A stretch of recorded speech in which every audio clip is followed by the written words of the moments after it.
Howdy, folks, and welcome to episode 157. One size fits most. We are going to, the primary thing we're going to be looking at is how I go about getting the correct scale, the correct sizes for my 3D models when I get STLs that aren't in the scale that I want them to be in. Before we do that, I want to make mention of you still got time. You've got 9 days to head over to wiley-games.com and put in your pre-order for Arena of Blood. You can get the hard copy book, the printed book, and the cards for $36. If you use the discount code GLADIUS, GLADIUS, all capital letters, you'll get an additional 10% discount off of that 10% discount. So you're not getting a 20% discount, it's getting a 10% discount off the 10% discount. So by ordering before the 12th of April, that buys it for $36. And then with the Gladius discount code, that gives you another $3.60, which makes it, I think my math is right, it's $32.40. And then shipping for me was $7, so $39.40 is what my total came out to be. And the reason I remember that so well is because I just did that today. Donna wanted to make sure bills got paid before I got to buy toys. So, yeah, do it. If you have not do it now. Head on over to wiley-games.com and get Arena of Blood. It is a fun game. I was telling Donna today on the way home from work, I need to get some gladiators. Get them painted up, and so I can show the game in its, in its way it's supposed to be. Now, that being said, that's not going to stop me from doing Anakin and Obi-Wan and Padme in Arena with a Nexus Cat, those other two creatures, and battle droids and a shit ton of insects. But who knows? I know Warmutt is looking at doing some post-apocalyptic stuff, Thunderdome style. 2 men enter, 1 man leaves. So yeah, head on over there. Speaking of post-apocalyptic, go ahead. To my knowledge, just announced today the color and maybe slightly expanded version, I'm unsure, of not Galactic Heroes, Wasteland Warriors. Yes. Wasteland Warriors is for pre-order announced. So head on over there as well. Wasteland Warriors is a great addition to Fistful of Lead. It does. You combine that with Galactic Heroes, and you can do just about any type of sci-fi, what have you. And Mr. McMurray will tell you that everything in the colorized version of Wasteland Warriors is amazing. Accurate. So, as far as I know, there's no substantive content changes, but it's certainly going to look pretty amazing.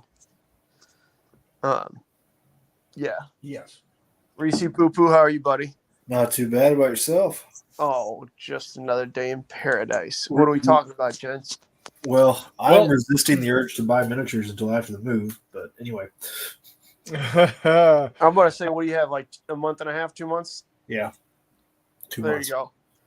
It's going to be awesome, guys. Reese is going to be right up here in St. Louis by the old McMurray and Todd. It's going to be super fantastic. So the St. Louis gaming community is certainly going to get some additions out of that. If only that were so true. You've been holding out on not we're- Jay here, Reese? Nope. Oh, well, there you go, Chris. Now you know. I checked the address on my lease, and it did not say anything about Missouri. God, I hope you're not actually living in Illinois. No. Anyway, we've been talking about the new additions to the Wiley Games pre-order capability or pre-order stuff that's out there, being the Arena of Blood and the new colorized version of Wasteland Warriors. Yeah, I'm really excited. If it wouldn't surprise me if Brian has hand colored in his copy of Wasteland Warriors. Well, he is good enough now that it is in the lines. Well, I mean, no, I just mean he loves Wasteland Warriors and everything. Yeah, absolutely. Everything post-apocalyptic and wastelandian stuff. Yeah. But I mean, Arena of Blood, like I said, I pre-ordered that quite literally. I think we were chatting when Jay sent that link, and then I pre-ordered it on the spot before I don't even think he had gotten like the little store entry for cards up and stuff. That's fine. I'm excited. It's going to be awesome. Absolutely. So remember that April 12th is the cutoff to get the bundle deal with the additional 10% discount. But the book, the PDF, and the cards do not release until mid-June, June 15th. So don't think you're getting stuff early. PDFs don't go out until the books go out. So you got to live with that. So, excuse me.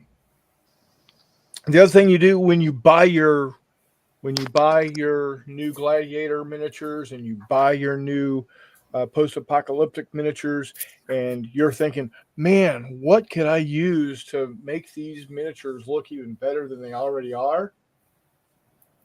Well, what else do you do but go to gamingusa.com and buy your ready mix basing? Yeah, it's going to be awesome. That's how you make things look super cool. Yeah, because they've got all kinds of. It doesn't matter what type of terrain you're wanting your miniature, be it the Mediterranean for gladiators, be it some sort of asphalty rubble for city fights in the wastelands of the former city of Phoenix, be it the steps of Mars in front of Olympus Mons. It's got everything you want. Go check it out. GeekGamingUSA.com. Give McMurray a shout. When you do order notes and stuff, yeah, he will keep an eye out and might pitch in like an airplane or something. Who knows? Can't catch all of them, but yeah, certainly if you let me know beforehand that you ordered something, I'll try and bring stuff to toss in. Yeah, maybe even a banana for scale. Who knows? Yeah, only for Chris Long. I'll only throw in a banana for Chris Long. Yeah, and then Goya gets a hot dog. Goya does, yeah.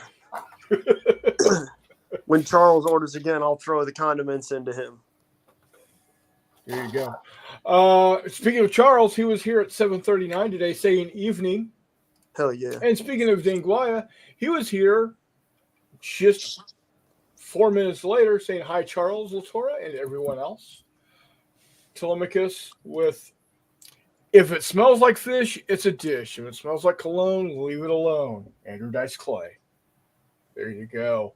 Richard Keenan in the house, evening all. How you doing, Richard? Nordic Maelstrom, hello to you fine folks. What's going on this rainy evening? Dude, it was snowing here in Illinois. It was snowing sideways. Man, it was coming disgusting. down solid in Missouri today. Oh, yeah. And I was spitting mad. Oh, I could have worn shorts 2 days ago, and today I'm wearing my friggin' parka. It sucks. Yeah, dude, it was hot as shit 2 days ago. And then today I'm out there, motherfucking the grass because it's so cold and it's snowing on us. Yeah, it had me mad. I was an unhappy man, for sure. Charles says one size never fits me. Meandering Mike in the house. Hi, Mike. How you doing? He says, greetings, everyone. Chris Long, eh? Hello, all. Hello, Chris Long. Ashley from Gamers with Coffee. What's up, boys? How you doing? Ashley, I watched your sum up video today. It was quite awesome. I had a great time in March to Victory. I'm happy you guys did too. Yeah, I need to check that out. If y'all haven't checked it out, head on over to Gamers with Coffee on the YouTubes. Ashley and Greg, good group of people up there in Iowa. And hopefully when we're done this evening, you'll have a better understanding of how I go about scaling stuff in my slicers. So do you do that thing where you type in a different percentage? It depends, and I'll get into that. I'm actually going to bring up my slicers and show you what I do. Nice. Are they sharp? Yes, they are. They're very sharp. Nice. Not as sharp as a bag of wet mice. Well, that'll happen. We should have Todd on here. He's not the sharpest crayon in the box. He could probably do with some help with that. Yep. And then Goya says, at Telemachus, give it another hour or two, and I'm sure you and a few others will come up with some racier ADC quotes, the nursery rhymes. Little Miss Muffet sat on her tuffet, eating her curds and whey. Along came a spider and sat down beside her and said, hey, what's in the bowl, bitch? Andrew Dice Clay. Jesus Christ.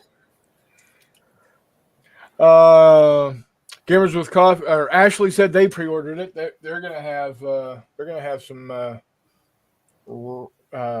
great gladiator fights. Actually, what y'all need to do is do Scooby-Doo gladiator fights. You got those Scooby-Doo miniatures. That's what you got to do. I'm sure Velma can take out Fred. Oh yeah. Also, get your 20% off. You can use RW McMurray 23. You can use Not J. I doubt anybody in here still has an unused Not J coupon code, but even so, probably not. We've been pushing that one for a minute. Well, and R Crawford 23. Oh, that we were trying to figure that out yesterday. Couldn't remember if it was RW Crawford or R Crawford. There you go. Yeah. So there you go, guys. Oh. Use those. Get your 20% off. That's good for all the stuff on there. Whether you're ordering miniatures, you're ordering rules, you're ordering cards, you're ordering downloads, scenarios. I think it's even good for I don't know if it's good for the t-shirts and stuff. I don't know. It's but possible. That being said, I noticed that the hoodies and stuff on there are right around the same price as the t-shirts, and they're reasonably priced t-shirts, which make them obnoxiously well-priced hoodies, and they are stupid comfortable. I got one in the mail 3 days ago. They get here stupid fast too. Yeah, they do. Which one did you get? Just gray hoodie, says Fistful of Lead on it. There you go. That way I'm not having to constantly open up my jacket when I'm doing demo games in the wintertime. Well, in Missouri in the fall, winter, spring. So yeah, that's pretty outstanding. So I'm there you go. Yeah. Excited for that. And then on top, it's also a ridiculously comfy hoodie. It's real soft on the inside and it's warm as shit. So It is. it's a good day, is my point, folks. But excuse me. So yeah, hop on, grab some cool stuff. You can use any of the 3 of our coupon codes. Yep. Nordic wants to know about tail space. What do we use for them? We'll talk about that here in a little bit, Nordic. I'm sure we'll Tail get into space? that also. Table space. Warmut's just going to stare at the screen. If you got time to stare, you got time to jump on. That's fair. I think Brian's pretty busy. Maybe we'll He cut is. Brian some slack He this is. week. He is. But that's He okay. can listen. He can listen. I can't believe I just said we gotta cut Brian some slack. I hope you take note of that, Brian, because it'll never happen again. McMurray's heart just grew 3 sizes. Dude, our boy's going through some things, and then we'll just leave immediately it at that. contracted. Right. Yeah, never mind. Get on here, you doofus. Nordic says he charges for that privilege. There you go. Nanguaya. What? Well, I'll get to it when you get to it. Okay. Nordic Maelstrom says, I like using doors, and they even come with cup holder slots. There you go. Oh, you guys talking about building desks or tables? Yeah. There you go. Oh, that the table space question. I got you. Yeah, we can talk about that. I'm looking at upgrading my gaming setup. I use 3 particle boards, and they don't line up perfectly and are a pain to break out for games. Think I need a solid 6-foot table. Oh, baby. We can certainly get into that. Mm-hmm. Oh, yeah. Let's see here. Been reading sci-fi fantasy so far, 775. The 2 books equals 1,250 pages total. There you go. We have Romans and mummies that are going to use with AOB, says Ashley. There you go. There you go. Romans versus mummies? Yeah, I think that'd be really cool, Minguea. What are you reading, Chuck? Charles, Bookworm, Beast 2, USOB. Nordic, remember those tables are usually only 30 inches. Yep. Let's see if there's anything else. Oh, Old Chestnut's in the house. Oh, wow. There you go.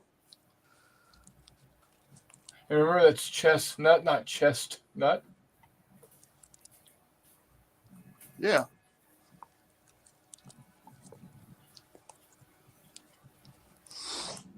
The R. Crawford 23 probably needs to be in all caps. Very likely. So does the and if that doesn't work, it may have expired because I've had it over a year. I think R.W. McMurray is still running, so give that a shot if the R. Crawford doesn't work. And Walkabout, I loved the book. I'm trying to pre-order it on Amazon. Don't know how you got it already, but I'm glad you did. So, all right. So I'm going to go ahead and pop in here. Now this is the Cura, Elegoo Cura, that is not currently running. Do you do that with your resin too? No, I use Chitubox for my resin. Okay, I was going to say. So let me do this. Share your screen. Go here. Elegoo Cura. Allow. All right. So all of these are going to be very similar. They're not exactly the same, but they should be close enough. So if I want to change scale, it's been a while since I've used this one, so I got to remember how to scale it. So I'm gonna find something that I want to put in here. What would be a good thing to put in here? A building of some sort.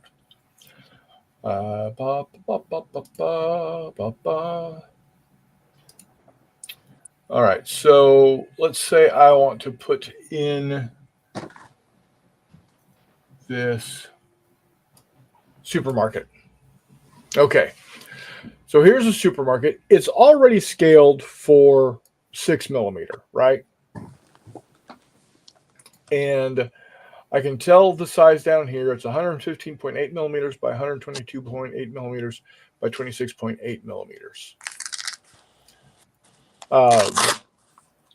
To figure out my red, green, blue, green is in this dimension.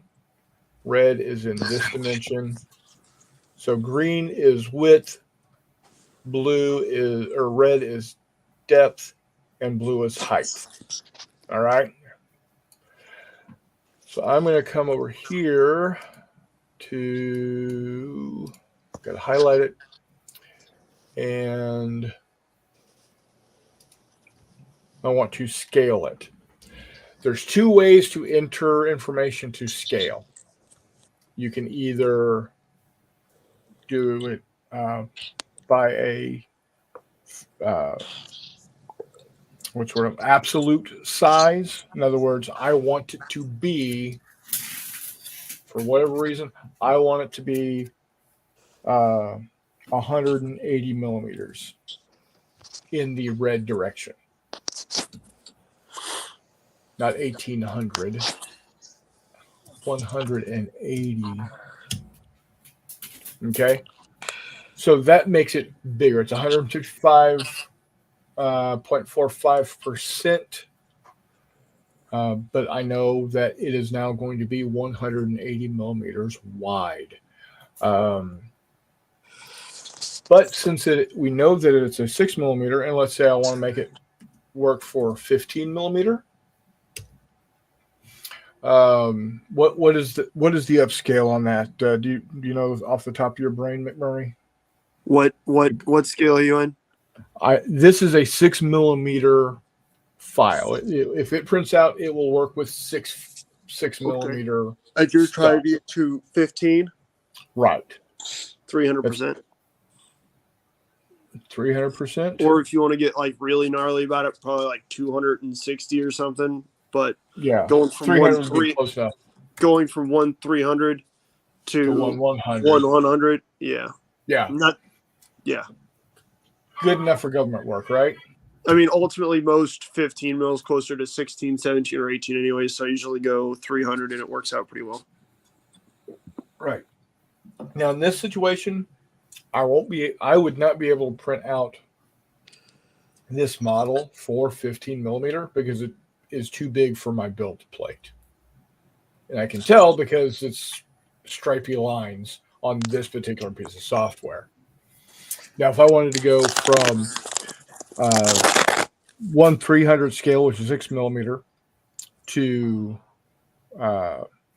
3mm, which is 1/600 scale, I could go the exact opposite. I could go to 50%. And now when I print it out, it will be in 3mm scale. So it would be the right size for these little dudes. Oop, there we go. So it's like I said, it's pretty easy. You just need to know when you're dealing with the scales over here, you need to know what dimensions they are swinging. Okay. To go from 28mm to 6mm. Okay. So, Chris, what is that? Go ahead. If you get on Wargaming 3D, there's a great big spreadsheet. Oh, that's right. It has all these percentages for you. Wargaming 3D. I think at one time I actually did download that too, but I can't find it. And of course, it pulls up Gookek. Don't get me wrong. You do want them. Let's see. Where am I going to find that file? Scale conversion table. Okay, so if you go to wargaming3d.com, Here, I'll share it. Share screen. Go to. All right. So wargaming3d.com. Go to articles, scale conversion tables. And it's a whole big article about, how to scale stuff. And then they've got a scale converter, but you can also open it in Google Docs. So, are y'all seeing this okay? I will forewarn everybody, if you get into real ridiculous scales, they won't fit into that converter. But unless you have real problems like me, it's not an issue. It goes from, I know it has 6 mil on it. It might even go smaller than 6 mil. It's quite exhaustive. Yeah. So here you go. Here's 28 millimeter bolt action scale. That's at 100%. So it's a cross reference table. So 156 to 156 is 100%. If you want to see it in 15 millimeter, you knock it down to 56%. You want it to be in 1/300 scale, you do it at 18.67%. So now again, this only works if you know that the file you have is designed for 28 millimeter. The nice thing about that table, though, is that you can, if it's designed for any other common scales that you know of, you can follow those columns and get to it. Right. But what I'm saying is, if you know that the file is 1/100th scale, you can figure out, you can go to 1/300th scale and downscale it to 33.33%. Yeah, and it looks like they also have my scales on there too, so that's awesome. Yeah, so they've got here's your 1/35th. Yeah. So if for whatever reason you got a 1/100th scale item and you wanted to upscale it to 56 to 1/35th scale, you would come over here and you would increase it by 285.71%. Might lose some detail, but print well. Yeah, but it would be the right size. You're not going to lose any detail. It's just the detail's just going to be larger. That's all. Yeah, detail's not going to be there. Usually, you lose detail when you take a larger model and you shrink it because then right. Yeah. All the same detail would be there. It'll just be larger. But. So, yeah. Actually, Chris Long just sent me the link to that. So I'm going to share it with everybody. What is that? The link to this page. Oh, okay. From Google Docs. There you go. So everybody now has access to that. Yeah, that's quite helpful. Now, if you download an STL and you have no idea what scale it's supposed to be, let me do that. And for instance, my airplanes, like my B-17. I want to say that's where I run into it quite frequently is with airplanes. Every now and then with a tank, usually not with tanks. Usually you can find tanks that are good models in wargame scales, but airplanes, people like modeling, what have you. Same with I see it with, like vehicles, like civilian vehicles, right? That aren't necessarily designed by wargamers or for wargamers. So people use, I like to call it printer scale. Think like old school models you had box scale models. Right. Same thing, right? People design stuff, and then people print it as big as their printer will allow them to, or some such. So the scale itself is not the important part. The detail and the proportions are the important part. But yeah, get after it. Sorry, I was about to just no a tirade at how I do that. That's fine. So what? Let me get out of there.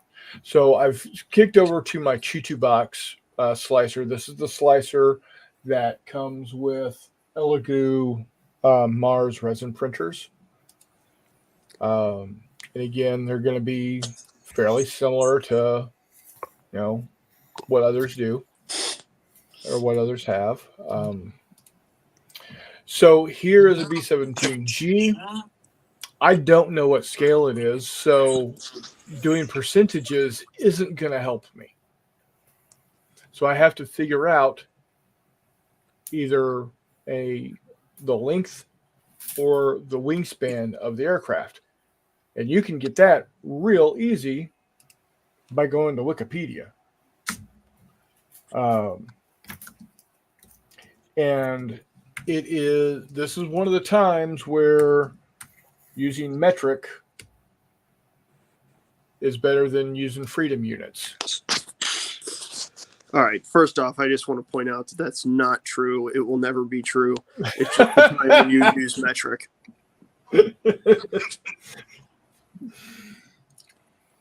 So a B-17 is, where are you?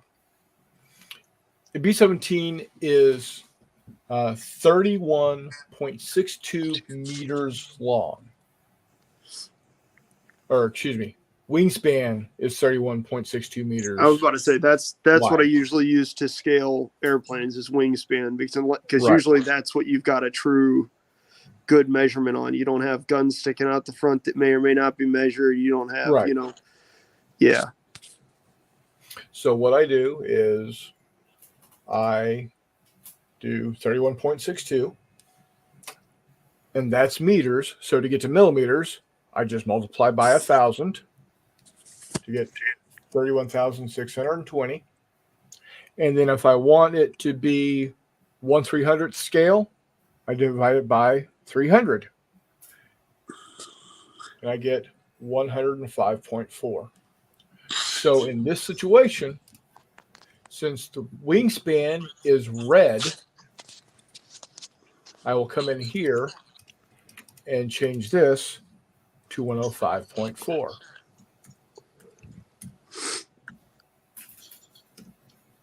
And that is now going to print out as a 1/300th scale airplane.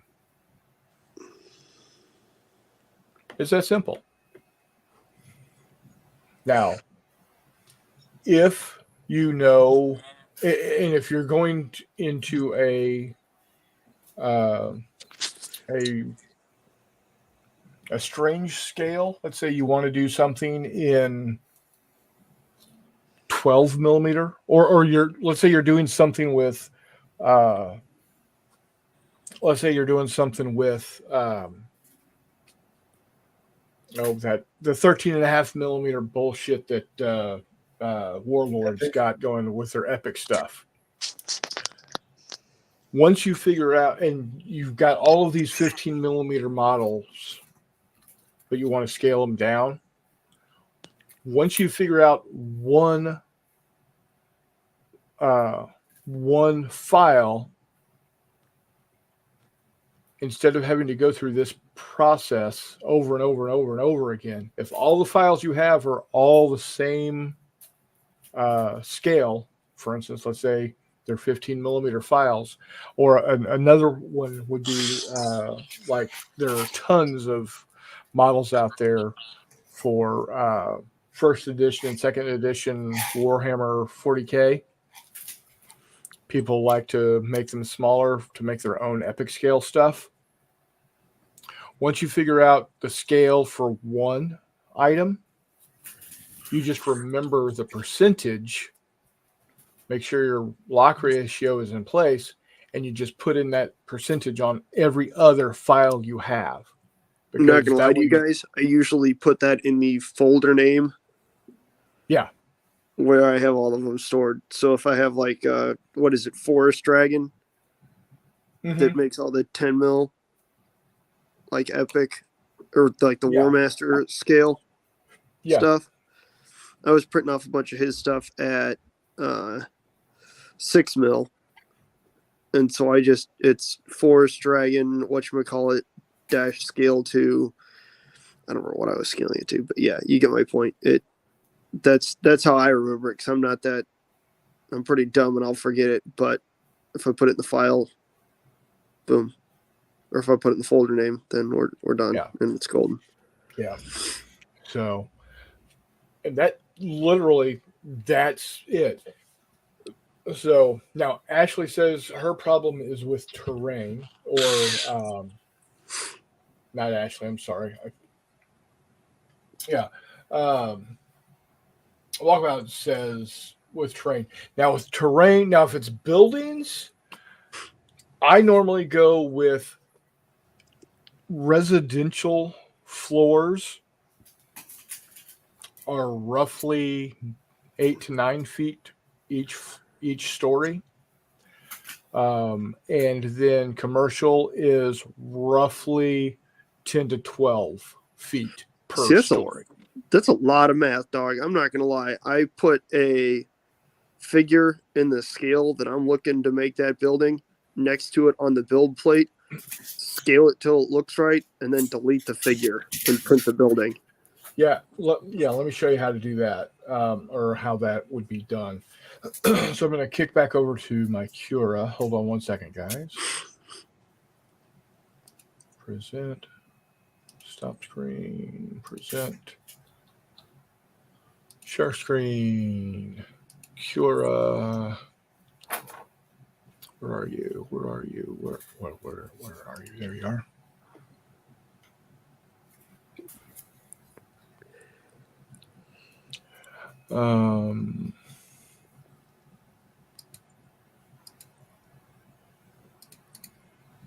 Okay. It's being a jerk. So we'll restart it.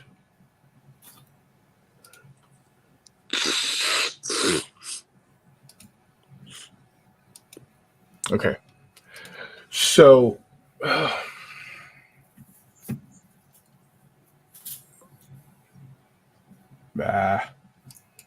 pardon technical difficulties here. Hold on. I clicked the wrong button.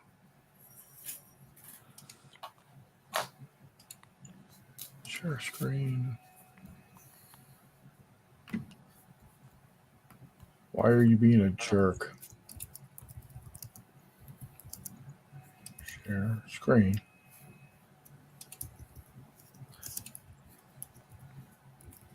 Okay, cancel.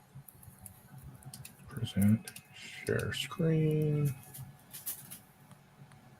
Well, this is weird.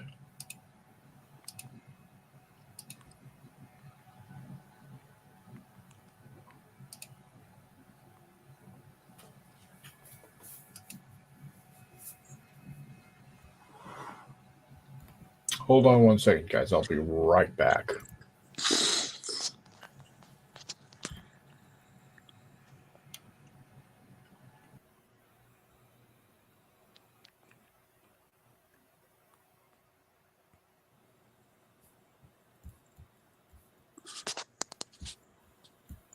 McMurray. Yo. I'm building a Jerry Shriver figure. Nice. You're gonna have to gun up that. Gee, when Chris said he'll be right back, he fucking left. There he is. You're gonna have to gun up that 3D printer to start printing J frames. I'm gonna strap an old Victory model holster to him and call it good. Oh, there you go. So anyway, I've got a few of those laying around. All right. So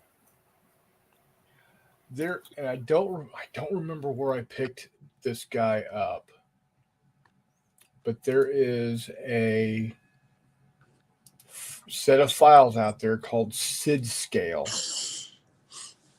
and On what? SID scale. And I'll show you here what SID scale is all about.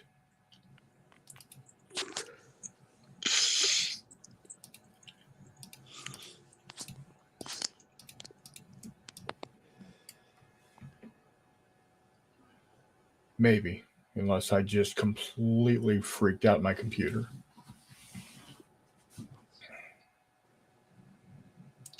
I freaked out my computer. Lovely.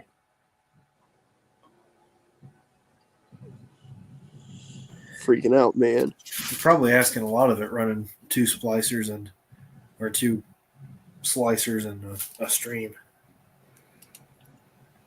And let's start that over again. No, it wasn't the computer that freaked out. It was the software that freaked out. Gotcha. not the software. Oh, jeez.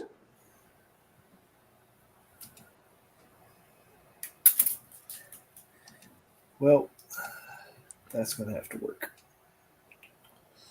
What's that?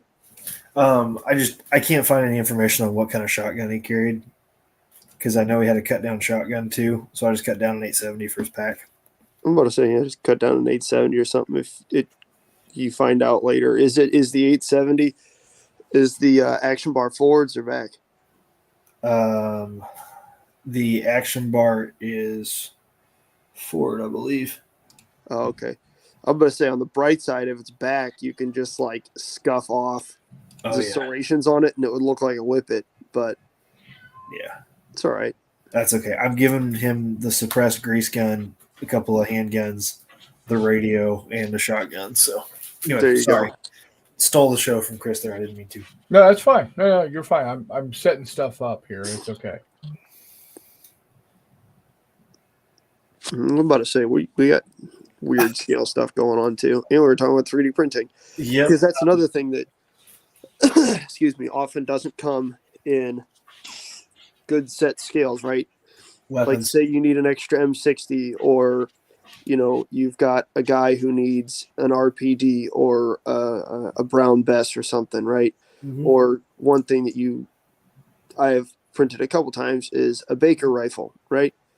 Any of those things probably aren't going to be, if you find one, it's going to be a War Games model that is not modeled very well, or it will be something else. Maybe it's a G.I. Joe thing. Well, I don't want 1/12th scale. I want 1/56 scale or 1/35th scale for Reese. It's where you can look up, get on Wikipedia or something. You can find the overall length, usually in meters. Multiply that by 1,000. Divide that by your scale.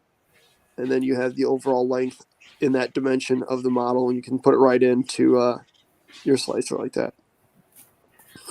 All right. Which is also really helpful for ships. This here.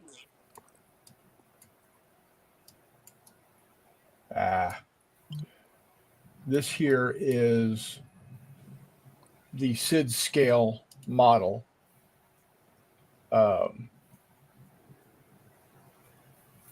That's at 15 millimeter. Obviously, this model here is too small because it's 1/600 scale or 1/300 scale. So if I want to make this model be bigger, I need to scale it. So what I'm going to do is just pull up on it until the Model C next to it looks correct. We're still a little short. We're going to make it a little bit bigger. And we got to move it out of the way. And that looks about right. Wouldn't you think? The other thing you can do is move him up to where he would be my mouse would stop being a jerk. There we go. I'm going to move him to where he looks about right next to that door. Yep, he looks good. And so now I know that if I want to make this set of buildings to be 15 millimeter, I need to make them 260.6. I'll probably just call it 260%. So all of the models that come with that set to make them 15 millimeter, I just increased by 260%. Yeah, buddy. There you go. Nordic says, okay, dumb question, but the size the items appear on that plate, is that going to accurately depict how much space on the plate the item will take up? Yes, absolutely. So That is not a dumb question either. No, it is not a dumb question. So on this particular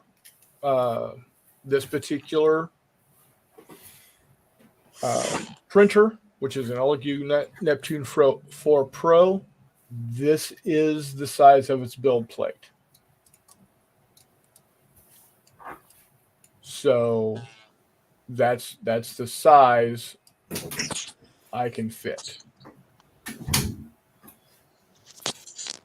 So I would only be able to print maybe 2 of these. Maybe. Is that my duplication? No. I can't remember which one it is to duplicate. Anyway. What are you looking for? Duplicate. Yeah. So, yeah, I use it very infrequently. I've still got a lot of learning to do on it. But now, once this is set, I can then slice it. And this is what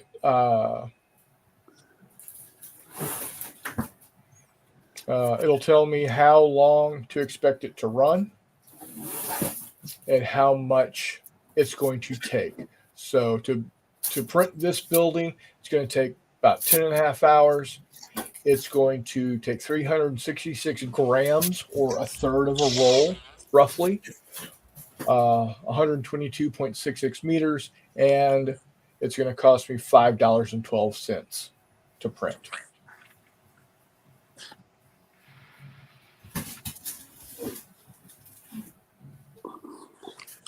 Yeah, Nordic. Let me switch over to the other printer, because I personally would not use my FDM printer to print tanks. Same. I would use my resin printer. So absolutely, I can do that for you, boss. Walkabout says he's got a Neptune 3 Max coming on Friday.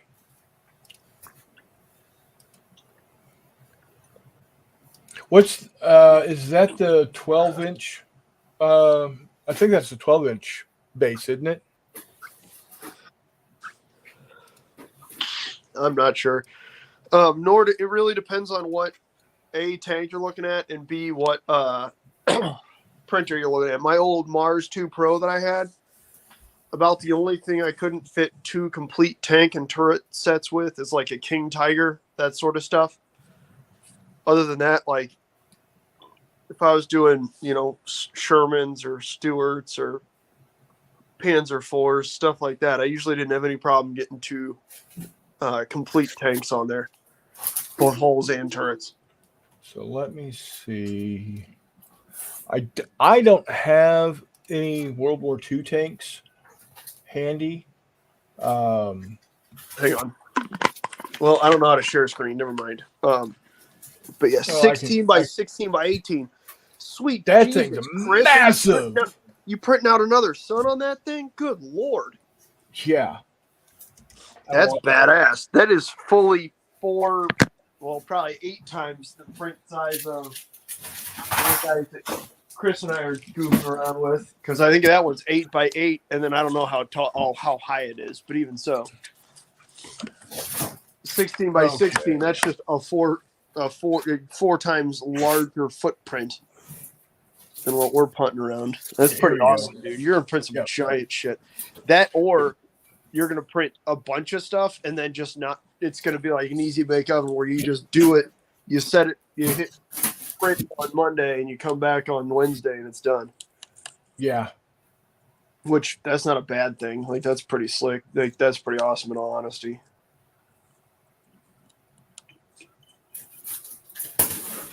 All right. So Yeah, that makes sense. Makes a lot of sense, Chris. Especially because you're doing those in 28, aren't you? He said he's going to print big Middle Eastern buildings to start, which makes sense for contact front. Or moved contact, my bad. Come on. You're actually downloading? Okay. Found it. Sorry, I have a giant pile of sprues. But they're all filed, like where I can actually find stuff. The hell's wrong with you? Me? Oh, here we go. Right here. Yeah, did you just say your sprues are filed? Yeah. Weirdo. You don't just have like a box full of shit? I have 4 boxes that fit in 3-drawer organizers. And then sprues are in Ziploc bags marked with Sharpie with like thematic stuff. So that if I'm looking for something specific, I can thumb through the Ziploc bags, pull out that, and then go through the sprues. Weirdo. Yeah, it's weird, but it works, man. No, I'm just Why fucking. are you not working?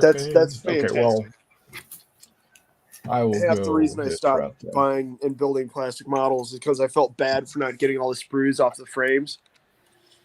So then I just wound up with boxes and boxes of fucking frames that had 80% of the stuff off of them. And then I have a plastic drawer system where if I don't get if I have just a few things left over, I'll cut those off, put them in a little Ziploc, mark them with what it is, and file that away. When you have as much as I do and the scale that I do, you have to be organized.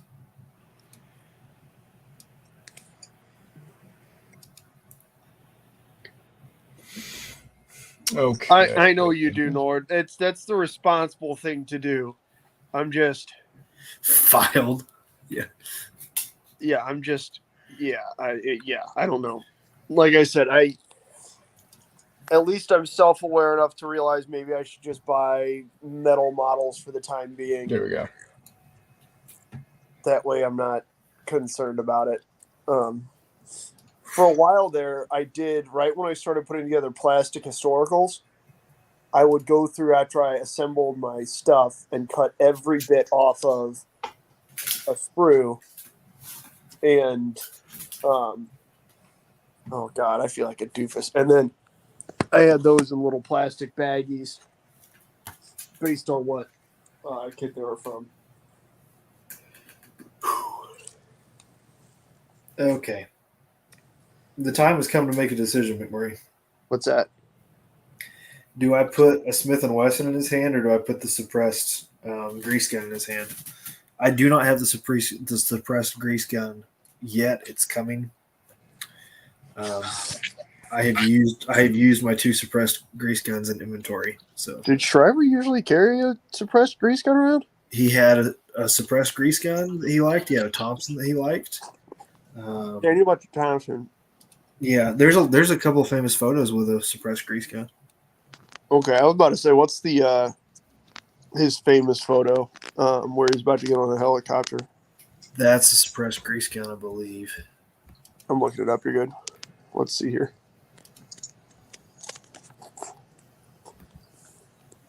It is a suppressed grease gun. I would use a suppressed grease gun because that's pretty awesome.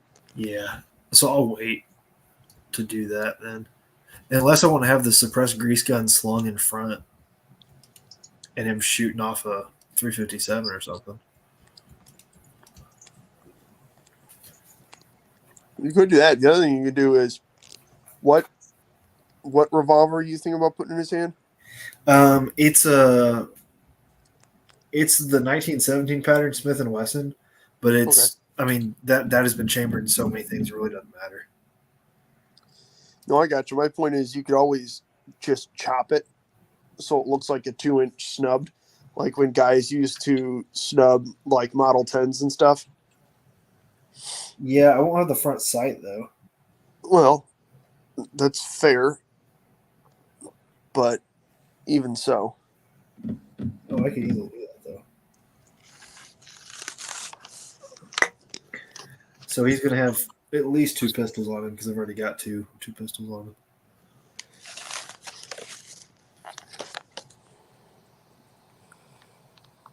All right. So it looks like I'm getting 8 Char Bs.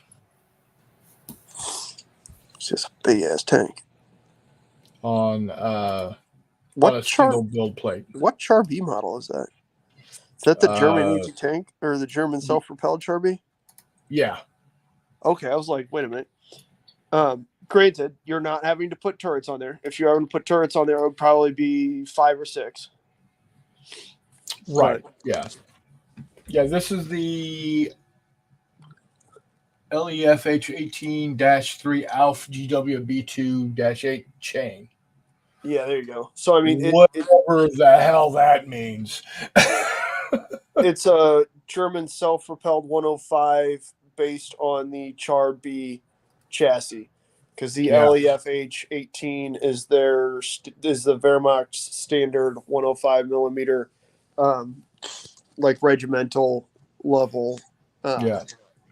Howitzer. So he's asking about resin. With supports, these 8 will take.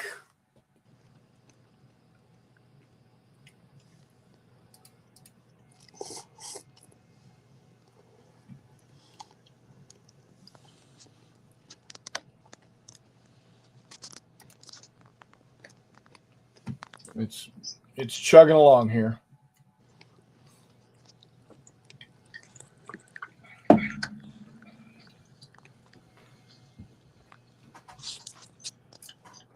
It's going to take 162.23 milliliters,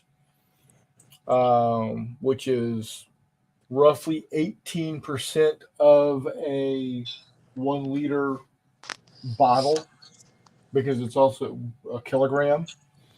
Price is going to be about $5.35 based off of the price that I paid for my resin. And it's going to take me roughly 3 hours and 8 minutes to print them. There you go. So I would be getting 8 self-propelled guns, minus the guns, of course. Oh, you still have to print the tubes? Yeah, I'd still have to print the tubes. So yeah. That being said, you could probably knock it down to 6 and get the tubes on there. Right, exactly. So, and it didn't cost anything for me to get this STL because I got it on Thingiverse. Hello, Birdman, baby. Exactly. I was about to say, if you're looking for World War II different tanks and vehicles, M. Bergman on Thingiverse is the guy to go to. And he's got some weird shit on there. You can really find a lot of stuff on Thingiverse. If most of his vehicles are decent stuff too. Yeah, most of his vehicles are like the highest number of them are in 1/200 scale, but he's got a bunch in 1/100, and then a bunch of people have taken his files and added to them and up detailed them. So like Tiger Ace 1945, he's got a bunch of World War II stuff as well. There's all kinds of stuff on Thingiverse, folks, and it's all free on Thingiverse. Okay, Panzer II, huh? Let me see if I can find a Panzer II on this list and download it real quick. Yep, and I think in the Panzer II files, you're going to have the Martyr and all kinds of other stuff too. There's a Stuart, Tiger, Jagdpanzer, T-34, 84, Panzer III, Stukazu Fluss, an E-100, a Sidkeviz 10, Comet, Challenger, and Charioteer, Tiger 2, armored cars, Pershings, LVT 4s, Panzer 35, Hotchkiss, H-35, H-38, H-39. I heard Panthers, that LVT4. count. Mm-hmm. Awesome. And this is just one of his collections. Yeah. How would that scale up to about 135? Do you know? Not Ooh. great, but Not there's great. certainly other stuff, other designs out there that you yeah. can find that would do it. I mean, I've got an LVT4 right now, but it's a bit fiddly. I mean, the biggest thing would be finding a printer large enough to print the hull of an LVT4. Right. That's the biggie there. An LVT4 at 1/35th scale shouldn't be more than 12 inches. Yeah, I mean, I get that, but finding a printer that's going to print something that's 12 inches by whatever is, unless you're Chris Long with the Neptune real scale able to print a planet. It's a big ass printer, man. I mean, you could Well, do it at that scale. What's up? You could do it with an FDM printer at that scale. No, I get that, but it's still a pretty decent sized FDM printer. True. well, you got all these other things. Well, shit. Did Let's you just poop? grab. I'm just gonna grab the Panzer III.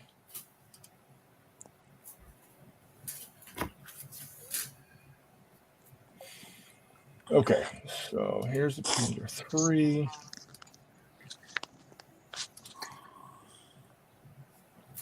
Okay, so let's back out of this. Nordic, thank you for giving us that in the standard American unit of anything besides the metric system. I love it. Yeah, standard DVD case. Yeah, dude. That gives me something I can actually think about. Okay, so here's a Panzer III. And Yeah, it, Nord, you can get a lot of 15 Turret. millimeter French tanks onto a build plate. Toddy and I did that when we were playing Jean Blow Gap, and I printed a shitload of them rather quickly.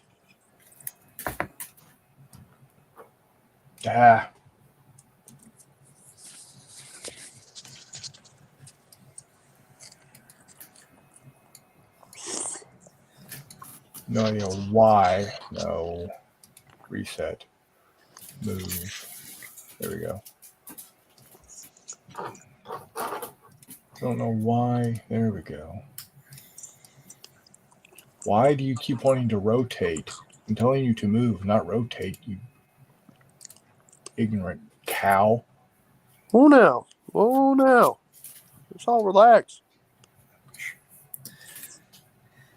Dang.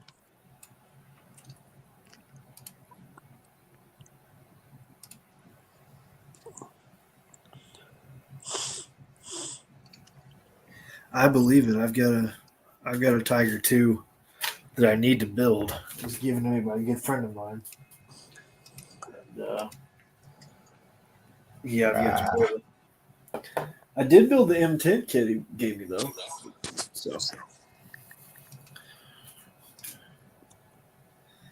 yeah, he sent me an M10 kit, a King Tiger kit, and a book on the tank destroyer divisions of World War II.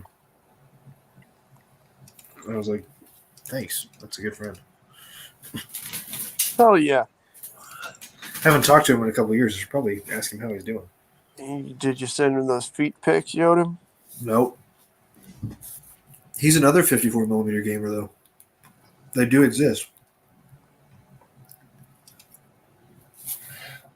Chris Long says he printed on an LVTP5 for his Marines in 150th. Turned out great. Yeah. All right, so here is 5. Um, here is 5 Panzer threes. It's going to take 102 grams, 93.06 milliliters, 2 hours and 44 minutes, 13 seconds to be able to print out these 5 tanks. So there you have it. I printed out a Rata in 6 mil at one point. That was pretty entertaining for use with Battlesuit Alpha. That was pretty fun. Very Did you cool. bring that to J3? Huh? Did you bring that one to J3? Sure. No, I said, did you? Oh, I don't know. I might have. I don't think so. No. No, he did not.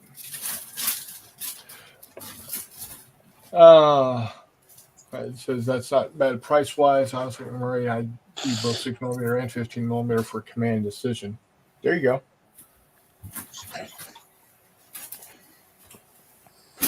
Now, the thing that you're going to want to do is if you print these smaller,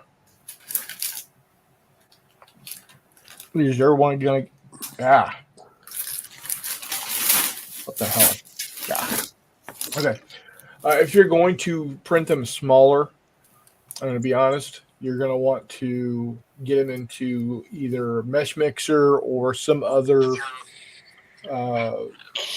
form of a 3D 3D software where you're actually combining the files to make a single file. Because you're not going to want to have to dick around with putting slot A or tab A into slot B, as you can see here. You're going to want to have a single. You're going to want to have a single piece. Perfect example I've got is right here. One other thing that I tend to also do when you're printing like turrets and tanks, or turrets and hulls, is I'll make the turret 1 or 2% smaller than the hull, just so that post that the turret, like that goes from the turret secured into the hull, the resin contracts a little bit as it cures and everything else.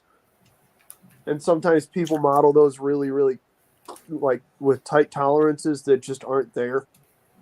That just ensures that I'm not going to have any problem getting those turrets to sit inside the hulls. Yeah. Just something that'll save you a little bit of frustration. So I did that, and it bugged the shit out of me, and I just goofed it up for a while. I have a request. Yeah. Could you show how to cut a model into 2 pieces to print separately? Hell no. I don't know how to do it.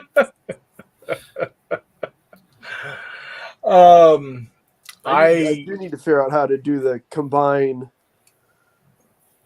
hull and turret, though. Because printing terrain at my scale is going to require that. Yeah, buddy. Yeah. Printing terrain at your scale is going to require an X-Acto knife and a knowledge of scratch building, buddy. They wanted to spend $45 on Vietnam STLs. You did? Sounds like a personal problem. I've got the general concept of how to do it. I'll work on it some more and I'll get with you. Okay. No worries. No, Norik, this is an M60 A3, and this is an M901. Chris is into Cold War stuff now, guys. Both of these STLs had the turrets separate, just like those Panzer IIIs were. And I took it into some software and moved the turrets into place, and then saved it as a single STL file. That way I didn't have, when I knock these down to, 6mm or 3mm, in fact. And I do that again. If you are looking at that page,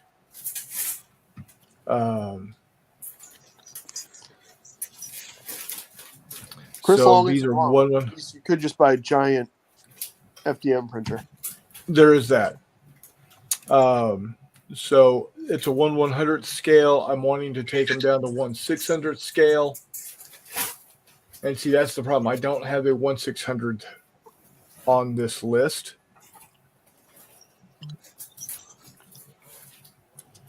But I could probably figure it out. Not too difficult.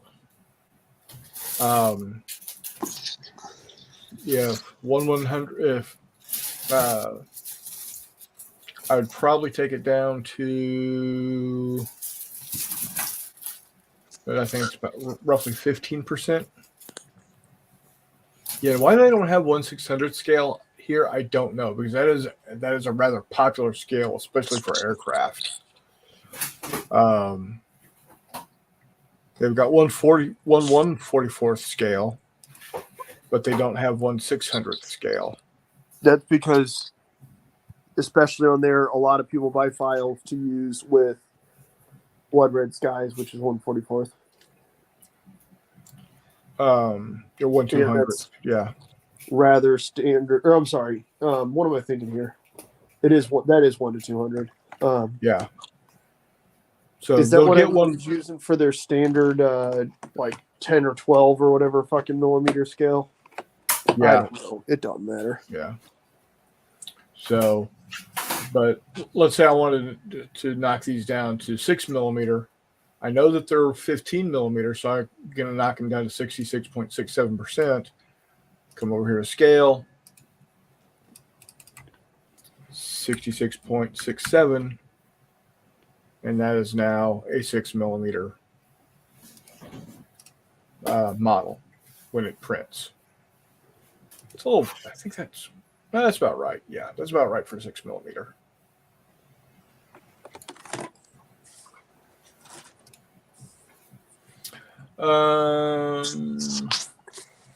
When you create these files, is it possible to send them to someone else? So if you have the adjusted files, you say 6mm stuff, you can send that just those files to someone. Absolutely. Yeah, it is a computer file just like anything else. So when you go to Thingiverse and you download a file from them, it's going to be in the STL file. When I have this I have this M901 and this M60 in the STL file, file type. So I can just send those, I could send those to you in an email, or I can put them into a shared drive that you can download. Another one that gets used a lot, if you, for instance, McMurray and I will use, we buy Gookex ships. 1/1800 scale. Yeah, 1/1800 scale. So, for instance, which is what you find a lot of ships in nowadays, 1/1800 and 1/1500. Yeah. So that's stuff you have to resize. Right. So, for instance, I've got where are you? So I've got this Queen Elizabeth here, battleship. That prints out at 1/1800 scale. To knock this down to 1/6000 scale, do you remember off the top of your brain the percentage? 1/1800 to 1/6000. Yeah. 31. Yeah, just go 31%, and that is now going to print in 1/6000 scale. And it prints out pretty decently, all things considered. They really do. Holy smokes, they do. Yeah. Like you are going to lose detail, but holy smokes. Yes. But not much, to be honest. No, you don't. Most of your barrels and secondary barrels are all on there.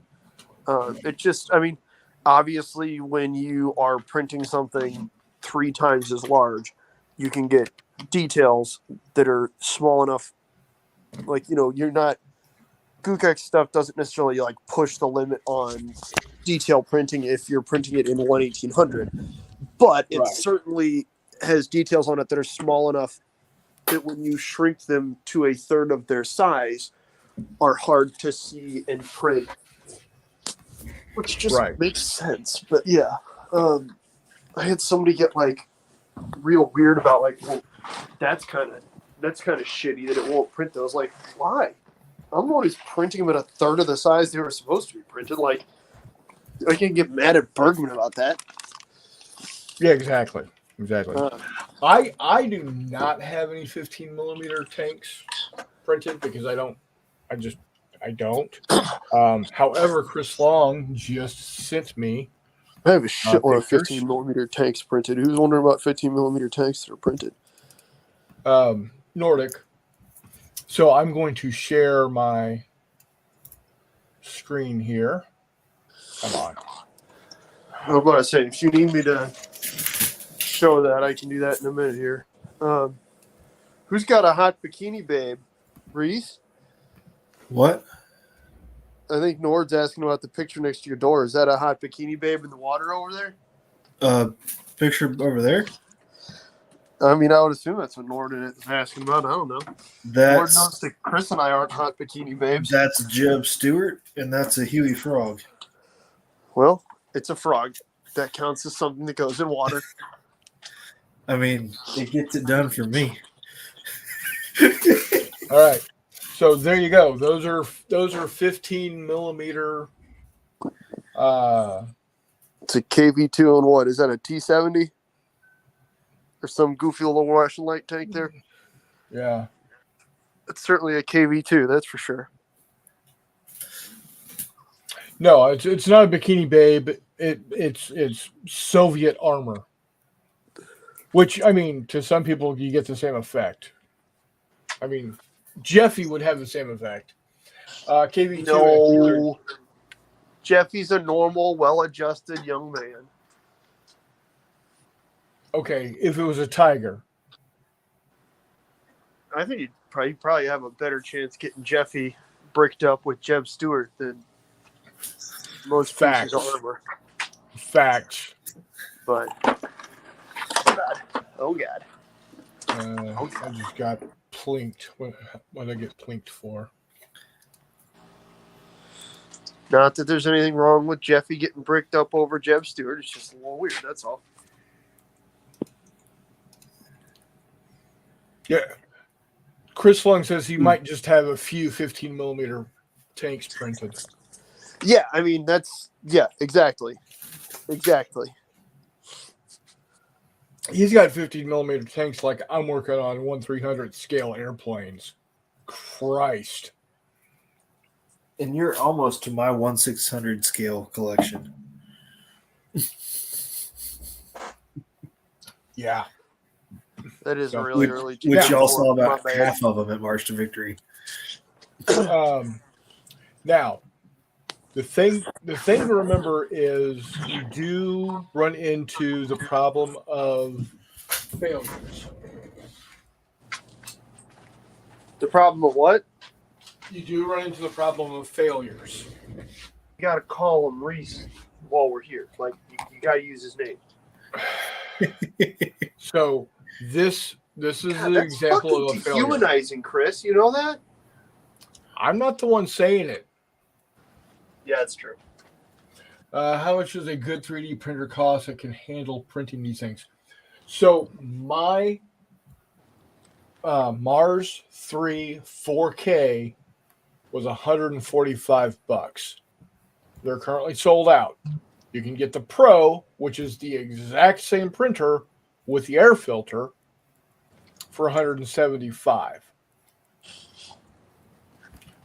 And then there are incidental costs. That's one thing that some people Right. don't mention, but do need to be mentioned. There are incidental costs as well. Like, you're gonna, it's not a one and done. That's one of the nice things about FDM printing is that the secondary costs are substantially lower. Right. So with a resin printer, if you get the regular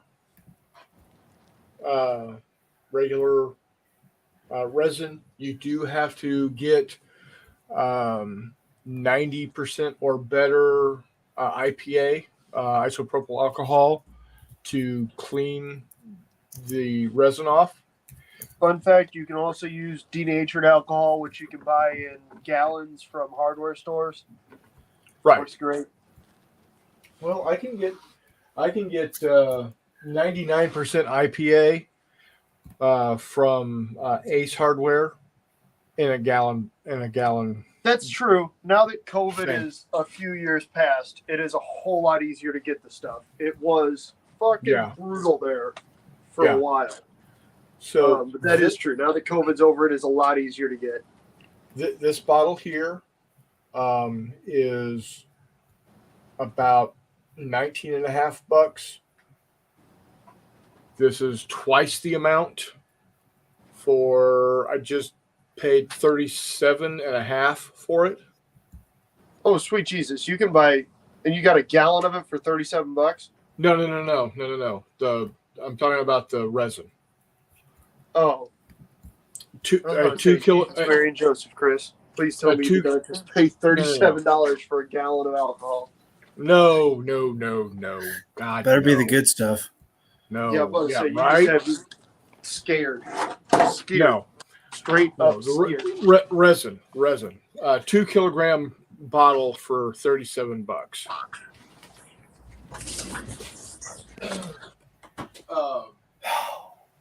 Yeah, you do have to worry about failure in printing. I went to print a B36, did not have good enough supports, and it did this weird shit. Now, it prints like this. So this is the first thing that printed. Nope, that's the last thing that printed. Shit, you're right. It prints like this. The plate is here. It goes into the vat and comes up. Why it printed like crap here, but printed great here? Because you got a support failure at the tail, buddy. Right. But what I'm saying is I can't tell you why the support failure happened. I don't know. That's why I started Chris or Nord. Most of the time, there's a line that says max. It makes it simple. That's as much as you fill up. Yep. No, like your brother was really onto something when he just went, I just started putting a post at the bottom of most of my vehicles, which is super smart because I have that problem too. And what I started doing is I started adding big ass supports at the lowest islands. Boom. Yeah. Like the first islands on my prints. And it has drastically reduced that. You can also then up the penetration or whatever of your support, which I'm pretty sure really just increases the amount of surface, like the thickness of the support where it touches the model. But yeah. So this is what happens when you run out of resin. right here. So my table that my printer is on isn't exactly level. So the resin pooled on this side, and I did not have enough resin in the vat to finish this off, unfortunately. What do I do if when I pour in the resin and I don't use all of it in a print? I start printing another. Actually, I honestly, and this is probably not what you're supposed to do, but I print enough on a regular basis that I don't worry about it. I just leave it in the vat. Now, if it's going to be a couple of days or a week before I'm printing again, I'll pour it, and you get a. I stir that shit up in the vat. Yeah, you can do that too. Just leave it in there and just give it a good stir. Or if you're,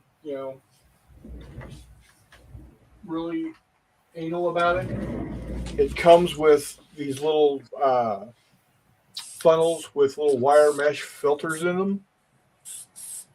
And then I have a funnel that goes, and I just pour it straight in, and it gets all the crap out of the bottom, out of it. That's from failures that stick to the FEP, the material. Can't get anything to stick to your build plate. More than likely, what you're dealing with there is your initial your initial exposure isn't long enough. That or you're not quite hugging the z-axis enough on your leveling. Exactly. Yep. That's what I find is frequently doing it to me when I have that problem, is that I'm trying to be a little too nice on my leveling and it knocks off the z-axis and then I just get screwed. Yeah. Chris Long says, I forgot to resin in my vat for 6 months, stirred it up, boom, printed fine. Yep. I was about to say. Yeah, I mean, it's pretty resilient stuff, man. It as doesn't long as it's go warm enough, I haven't had too many issues. Somebody did tell me that resin can expire, which really pissed me off because I looked at the expiration date on the resin I got off of Amazon and it was expired like 6 months before I got it, which made me really irritated. I don't know the veracity of that claim that resin can expire, but I was certainly less than delighted about it. I don't know about expiring. I used some that was like a year and a half. I don't know how much that matters, but I can tell you that resin was messing up. That being said, one of the tricky parts about buying resin off Amazon is that it is cheap, yes, but shit, stuff's falling over. Sorry, but you also get returns fairly frequently, where it's resin that someone else has used, opened, and then said, no, this isn't for me, and returned it, which is the most frustrating fucking thing on earth, because they never tell you it's used. It just comes and the inner seal is already broken. And then you want to punch Jeff Bezos right in the wiener. But you can't do that. Chris Long, it does have an expiration date. I've got a production date and an expiration date.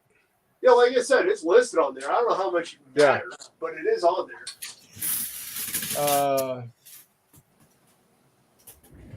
What, you not believe me? No.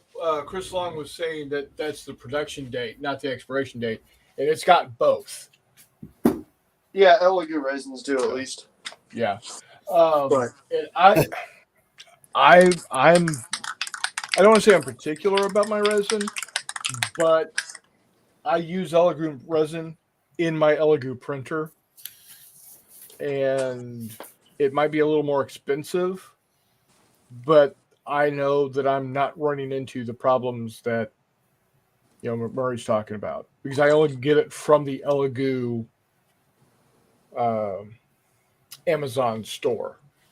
Yeah, same. Huh. I don't know if I missed the Elegoo store one time or if Amazon just shipped resin that had been sent by them and then returned via Amazon. I don't know, but yeah, Oh, okay. Yeah. you know what I mean? Because I feel like Amazon 100% doesn't check if somebody clicks, yes, I return this, it is unused. It just gets put back. Yeah. Actually says, could it be the VAT screen? It's possible. I mean, how many prints have you done with it? I mean, you should Yeah, get but you know how several clouded a screen hundred. a FEP would have to get? Yeah, that's To what I'm saying. not, You got to have like hundreds, if not well, thousands I mean, of prints. it would have to look worse than wax paper. Right. Right. So Yeah. I printed on some shit that looked pretty close to wax paper that worked okay. Actually, it's probably just it might be how cold is it in the room you're printing. I have noticed that my resin printers are fairly temperature sensitive. As long as I'm comfortable in the room, my printers work fine. But that's me. Well, that's fair. I'm just comfortable sometimes in, like, my house can get cold. Right. Some other things to consider when you're buying or you're working with resin printers, you do have to get you do have to replace the FEP. That's the clear plastic bottom of the thing. So this is from my Mars 2. No, not my Mars 2, my original Mars. So this is what the vat looks like, and this is the FEP. And even cloudy like this, it still works. And I watched this is the build somebody plate. claim to use like an industrial cling wrap as FEP one time, and it kind of worked. They weren't printing anything like tiny, but it was weird that it like kind of still worked. Yeah. And so this is the build plate. And so what happens is the arm pushes down. The light shines through the bottom, which cures the resin. It lifts. Light shines, cures the resin, lifts. Light shines, cures the resin, lifts, etc., and so forth. Rooms between 68 and 75. Honestly, you're going to want it to be a little bit closer to that 75 mark than the 68 mark. You might want to get a little desktop space heater blowing on it. I know I had to have one of those when I was printing down in the basement.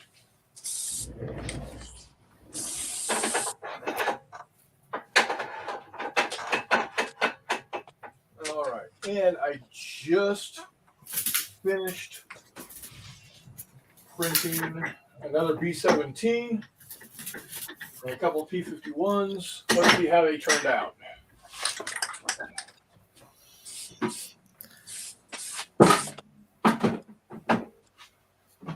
McMurray. Yo. Found a Marlin 336 STL. Nice. Who carried one of those in Vietnam? What'd you say? I said, who carried one of those in Vietnam? Mad Dog Shriver and 444 Marlin. Outstanding. As a bunker buster. Yeah, that makes sense. It was a 336? It was a 336 and 444. Oh, 440. Okay, yeah. Ta-da! And there she is. Queen of the Skies. Nice. And a couple of little friends. Looks good. Looks like the angle is the same as the DC3 on top of the roastery.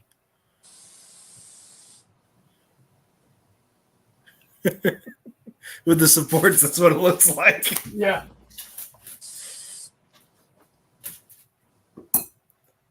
I'm going to let that sit for a little bit to drain off.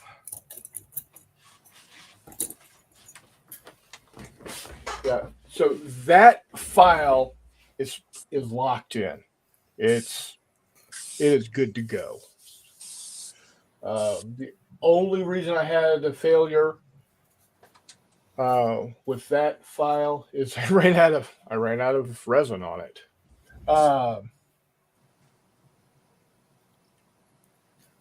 So not that you require it, but damn, does it make life easy? And that is a wash and cure station. Let me show you what I'm talking about here. Hold on. Let me see if I can switch over my camera. Yep. All right. This is the wash and cure station. I'm going to hold on. There we go.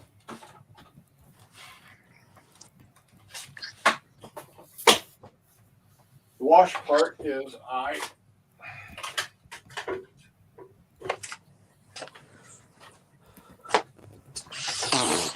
have this vat of isopropyl alcohol.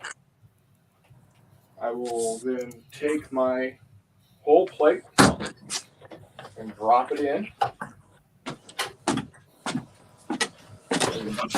Hose up.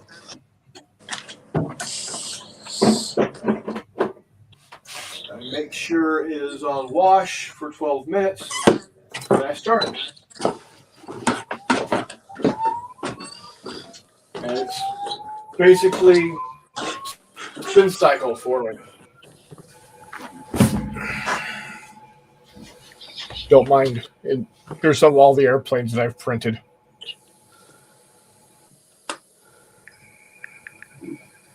And some of the ships I've printed.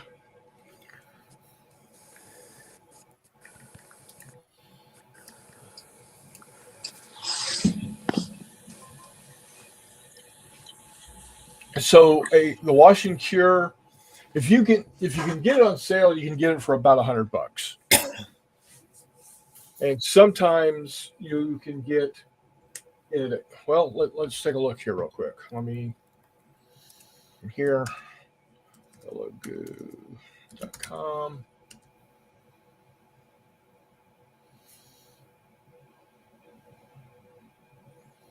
There you go. There you go. Nordic. You get yourself $400. Drive down to Jeffy's house. You'll get everything for both resin and filament. It's actually a pretty good deal. Jeff has a shitload of 3D printing stuff. Yeah. Pretty good stuff, too. Hey, Nerds Nerd. Welcome. Nerds Nerd is the expert on 3D printing. One of them designs their own STLs, and they're quite fantastic. Those STLs, I bet you, Reese, would scale pretty well to 54. Nerds Nerd, what I think, do you design primarily intending people to use it at 58 or with Jesus Mary Joseph 28s, 156?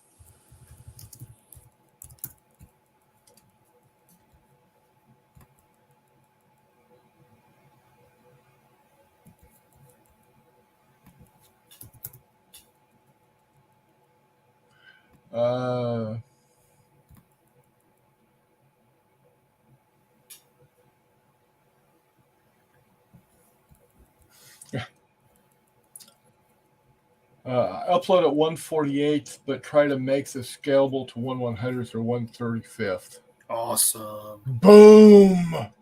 There you I go. need to figure out where to find these. So you can I get think she primarily uses Colts 3D, doesn't she? I don't know.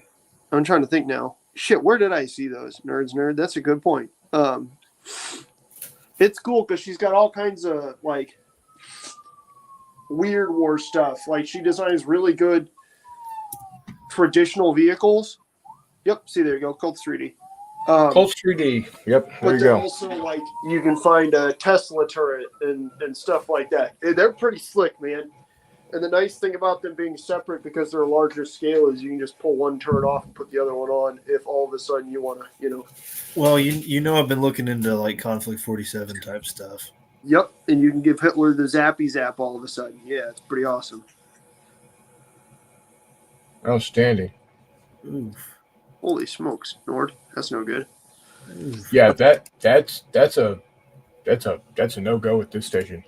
So you can get an Elegoo Mercury Plus version 1, and I don't know the difference between the version 1 and the version 2. But you can get the version 1 for $85, the version 2 for $105. And like I said, I don't know the difference between the two, to be honest. So, but right around graduation, right around and definitely right around Christmas, they're constantly running all kinds of sales. So They really do. Like, to the point of ridiculousness at some points.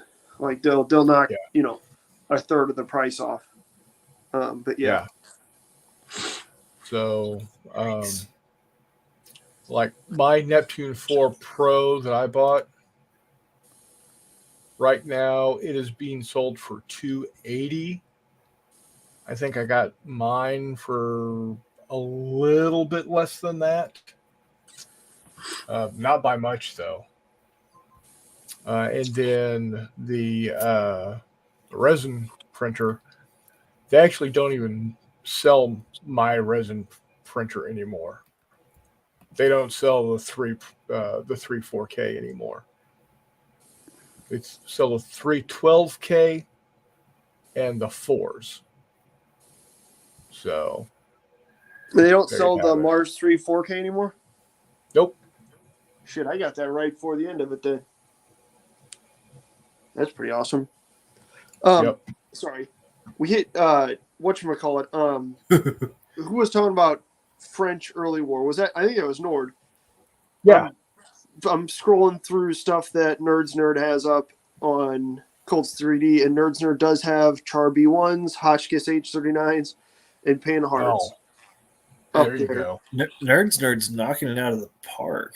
Well, yeah, I mean that's the cool thing because she's also got Italian stuff and Hungarian stuff, which is super cool because she actually does have a good functioning Nimrod model, which is awesome, as well as their Zarigny, which you see Zarignys a little bit more because they used to be a big thing in Flames of War. But then, she's got Toldies and everything else, as well as reached just some weird war stuff, like some Conflict 47 type stuff. Yeah. Anyways, as well as, is everybody ready? Take a deep breath. Take a deep breath. Armored trains. Ooh. Yes. I saw that, but printing that in 1/35 might just break my. That's fair. I printed out a bunch of armored train cars in 6 mil. Oh. That were hers. Oh man. McMurray. Yes. Go look at the Allied Infantry Weapon Pack for Dust Warfare. Yeah. She made a Stinger. Yeah.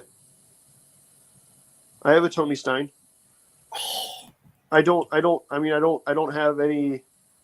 I've been thinking about cutting one and making one out of the stuff I have, but that would just be so much easier. I don't have any other Marines but I made a Tony Stein model because of course I did. You know I'm doing South Pacific next year for March Victory. Yeah. Get after it, buddy. I mean, my stuff's already done, so do it to it. These are wonderful model. it's cool because Reese, even if you're looking at doing later war stuff or Vietnam stuff, her Jeep pack has a recoilless rifle. Oh, nice. Stuff I like saw that. I saw a Sherman turret that reminded me of an Ontos.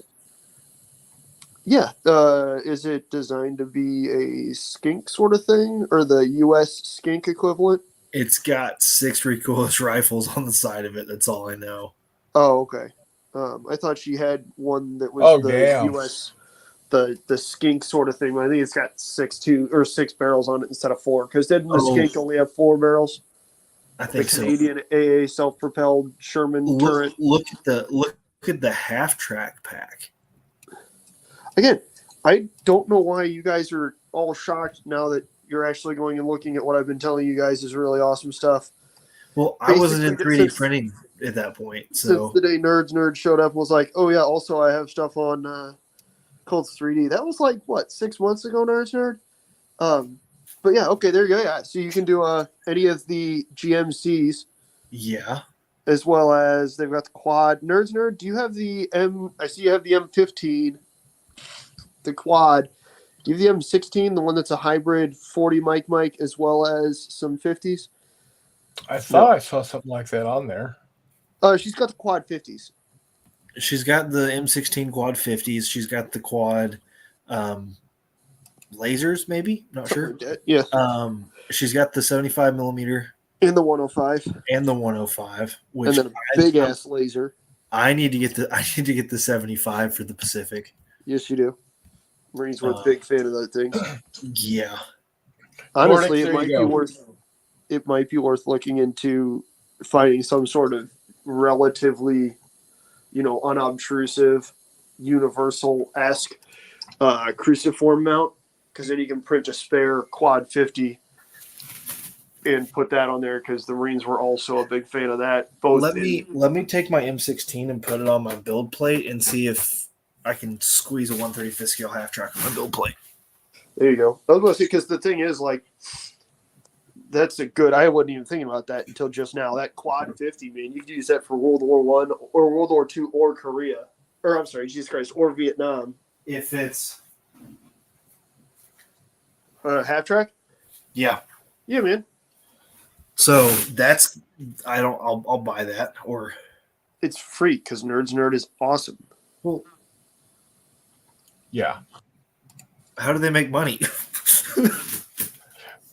It's I don't know. Hobby, man. Okay, well then, if you want to do that, bless the community and bless your heart. Yeah, don't harsh Nerds. Nerds mellow. We're just gonna keep encouraging. Here's my M16. So there are many like it, but that one belongs to Reese Poo. Yep. And then I know it'll the half track base will print, and then just stick the 105s in. Yeah, that's going in the cart. Yeah, man. Yeah, and when you get over there, create yourself a Colts 3D account. It's free, and throw a follow on her. Absolutely will do. Because that stuff is the bee's knees right there. Big facts. Oop, wrong button. I am not trying to diss any work or anything else, but if she keeps it up and keeps going further into the Cold War stuff, a gun truck or a PT-76 would be really nice. See, the issue is, Nerd, you need to ignore everything Reese is saying and just get after some World War I naval,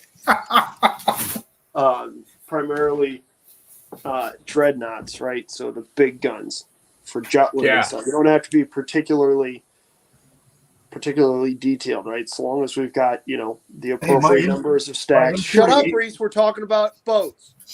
Yeah, I don't care about boats. I understand that, but Chris and I do, so shut up. So as long as they got the appropriate stacks and some turrets with tubes and a pretty good looking close superstructure. Man, I tell you what, that'd be something I'd buy a pack of all day long, like we've been shouting at Gukek to do, and he won't.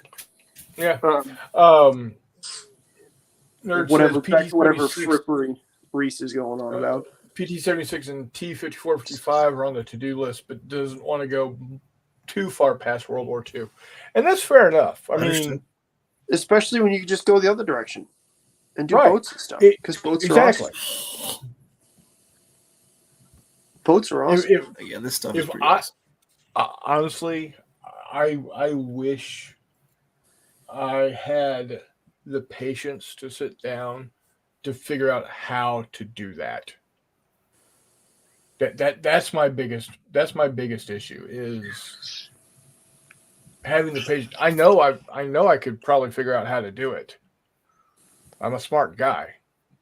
Oh man, But LVTs. Yeah, she got LVTs. Oh, I could double the amount of LVTs I have. true facts right there. Because I only got 2 right now. But no, I have 3. Excuse me. I could still double the amount I have. Says early war and interwar does have some awesomely weird designs. True facts right there also. Correct. The Super Pershing?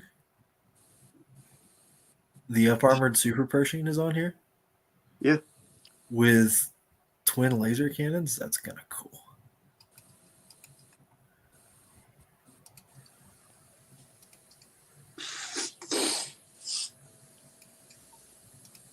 It's nicknamed the Eisenhower. I love it. Outstanding. Nerds nerd, I am truly sorry that these Mongoloids are just now realizing how awesome all your stuff is. I've been fighting this. I'm still fighting this 3D printer.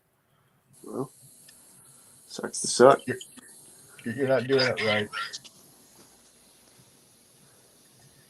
Just saying. Now, if she'd do a multi-part like Crash Course the Glider, or even a Waco. See, some of that stuff though, like, is not hard to find out there. You know what I mean? I agree.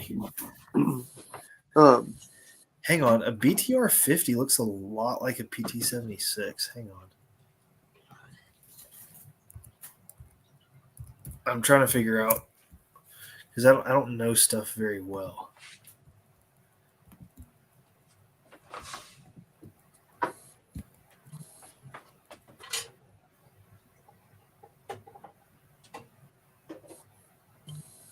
Yeah, there's a turret on this that would make it look a lot like a PT-76.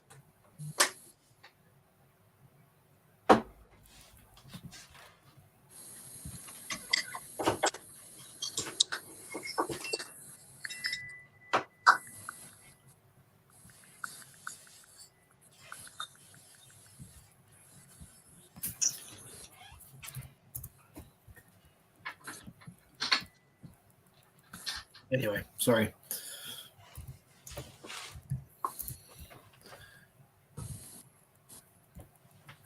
Okay.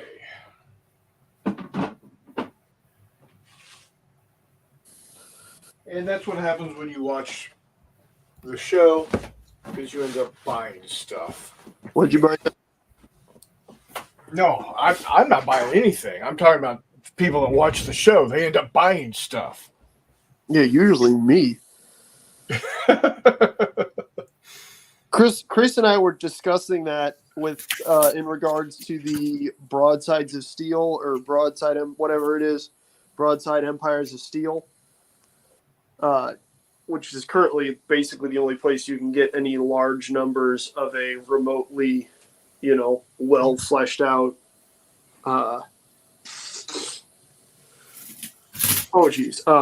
Line of dreadnoughts and super dreadnoughts. The issue is I don't think you can get their STLs outside of their Kickstarters, and their models are uber expensive. So we were talking about that, and I said I need to get the British and the Germans. And he goes, yeah, I think I need something else. And I go, well, let's be honest here. The amount of crap I get is really just going to come down to how much people like he and you guys pressure me to grab whenever the Kickstarter goes live and we're hanging out on here. Speaking of that, did you see that fulfilled? What, the Broadside Empires of Steel? No, the Terrainify. Yeah. So they actually uploaded everything on my mini factory, like substantially before they sent that stuff out. I've had it downloaded from it. Gotcha. I did not know that. Yeah. So if you have a My Mini Factory account that's linked to there that uses the same email, Cool. you should have had your stuff in your little library a few days ago. Have Or at least I you, did. have you tried printing one yet? I have not. Okay. I haven't either, obviously. For whatever reason, Kira seems to take extra long to save sometimes on my computer or slice on my computer. Probably just because my computer is old and a piece of shit. But so I haven't had a whole lot of time to get many of them onto a flash drive. But yeah. Does anybody do patrol boats, like Vietnam patrol boats in 135th scale STLs? Or even scalable STLs, I wonder? I would be surprised if there's not a like PBR model out there somewhere. Like didn't Roads to Hell or whatever do a Vietnam Kickstarter? I'm unsure. I see one of 1/600. Yeah, no, thank you. Well, the nice thing is PBRs at least are pretty tiny when it comes right down to it. So, I mean, mine is about the. Mine, I don't think will fit on my build plate. no, it will not because you're printing at a ridiculous scale. Yeah, but my M48 Patton will. Yeah. But like in 15, like for Brian or something, Oh yeah, you'd get probably 2 on most build plates. I see this leading to me. I see this leading to me buying a lot more vehicle crews. Yeah. Correct. Or needing to print out more vehicle crews. Excuse me. I was about to say the key is usually with stuff like that, the vehicle STLs. Well, I don't want to say usually, but if you're lucky, the vehicle STLs come with crew figures as well. If I'm doing like the Jeep pack or something, because her airborne Jeeps would be a perfect backup to my winter 101st Airborne. Correct. Yeah. Again, get on. Jesus Christ, Nerds Nerd has an armored Jeep up there. Yeah. Which is super cool and fits in perfectly with that. And it's got the twin bazookas on it. It does.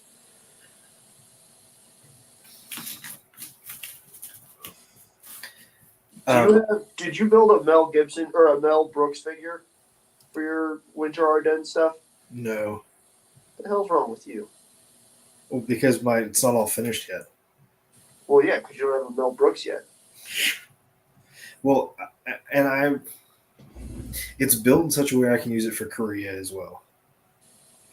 That's fine. He needs a 1/35th scale turntable and Al Jolson records, though. And then a bunch of, speakers, but that's not the point. Nord? The point is the Germans all take a massive morale hit when their propaganda half-track moves up, and then all of a sudden they get blasted out by Al Jolson.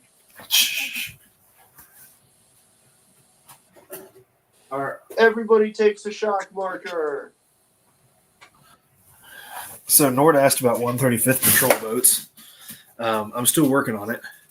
Aren't there like Rebel 135th PBRs and shit? To me, but they went way up in price this year for some reason. Yeah. So I'm going to cut it at the waterline, I think. But here's the PBR I'm working on. and then one of my seal support craft. So it's not recommended, but solution stuff's always pretty cool. Nerds nerd. Big fan of the reading about and attempting to game the Maccabean conflict. Is that the one that built the wall? What? Is that the one that built the big ramp? No, that's the first or the second Jewish revolt. You mean at Masada? Yeah. Yeah, that's the Jewish revolt.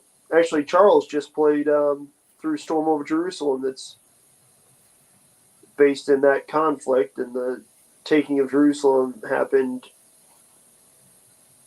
almost immediately prior in terms of operationally to the taking of Masada. The Romans took Jerusalem and then moved on to Masada.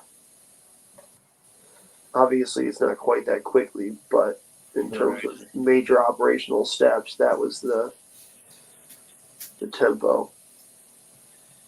Should I cut these at the water line? Yes, everything. What are you asking about? 54 millimeter PBRs. Yes. Okay. What are you gonna have them floating? Are they hydrofoils? No, they're going to be in the water. Yeah, dude. They're going to be fighting my sea serpent. You're what? The sea serpent. Oh, the one-eyed swamp snake. Yeah.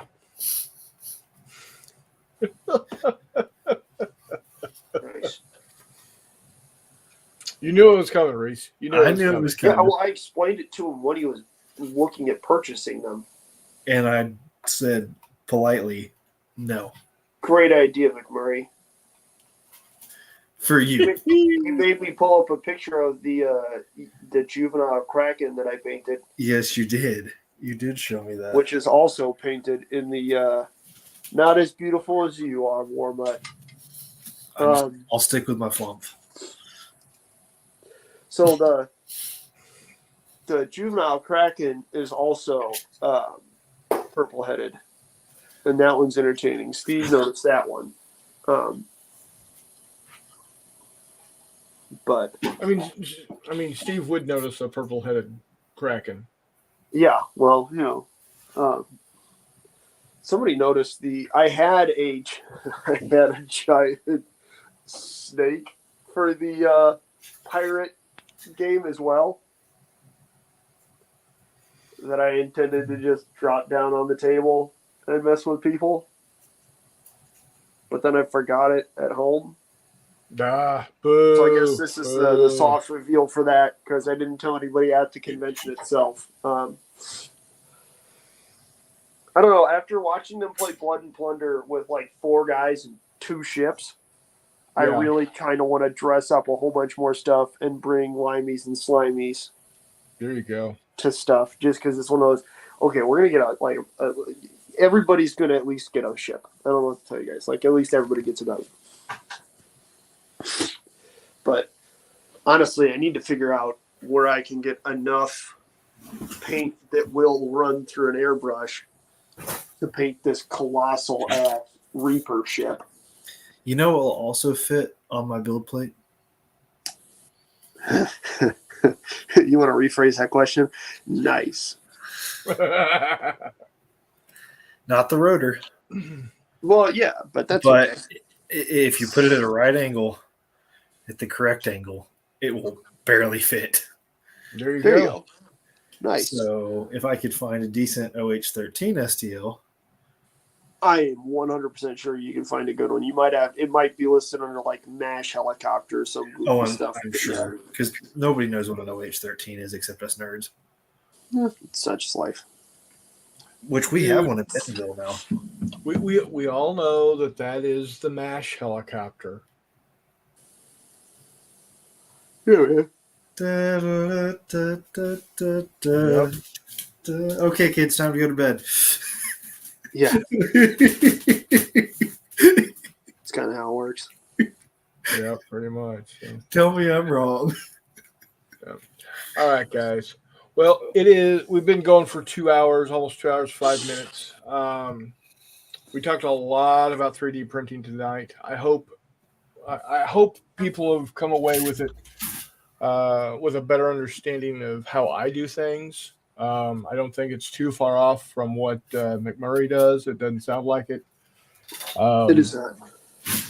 It's honestly it's not as daunting to print as you think it is.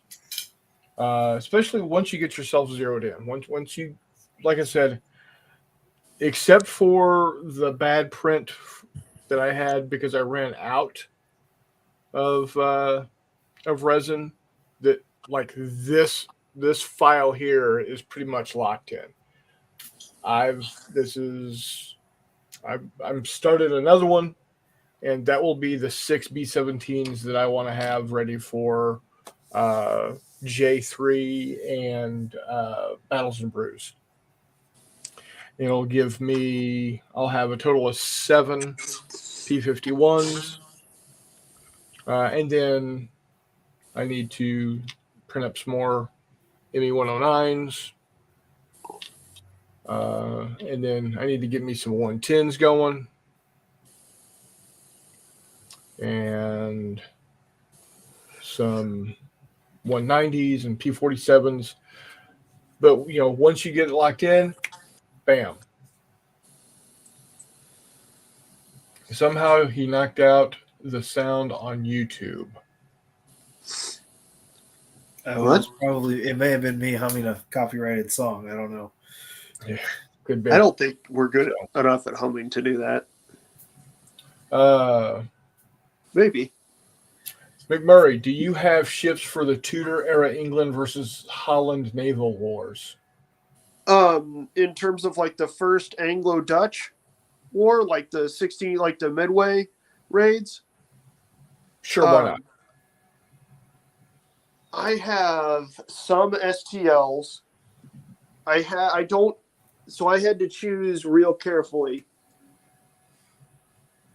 where I was going. So I really like gaming Age of Sail. I really like reading Age of Sail. I really like doing Age of Sail other than painting the ships. Because that kind of sucks. So I do have some.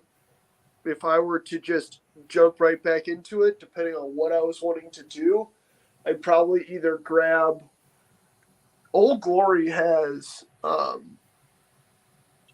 some quite nice. Well, actually, I take that back. I don't think they've got. I think their 1-300 is limited to like Napoleonic, Great Lakes, and Spanish Armada. So that's dancing on either side of that. I know that. So taking that back, if I wasn't going to 3D print, I would probably either, because I think it's Henry Turner has just an ass ton of that era, because he ran a Kickstarter where he designed a ton of those ships, real high stern castles and everything else. I want to say Tumbling Dice, they might even have that conflict in 1/2400 or smaller, which could be quite wild and fantastic to do, because especially once you get into the smaller stuff, it's a lot easier to paint. You're not having to worry about I really like the appearance of my 1/300 scale Old Glory Napoleonic ships. They look awesome. The issue is every gun port is open and every gun is run out. So all of a sudden I am drilling and gluing a bajillion guns and then painting a bajillion guns. And that is enough to drive someone Looney Tunes.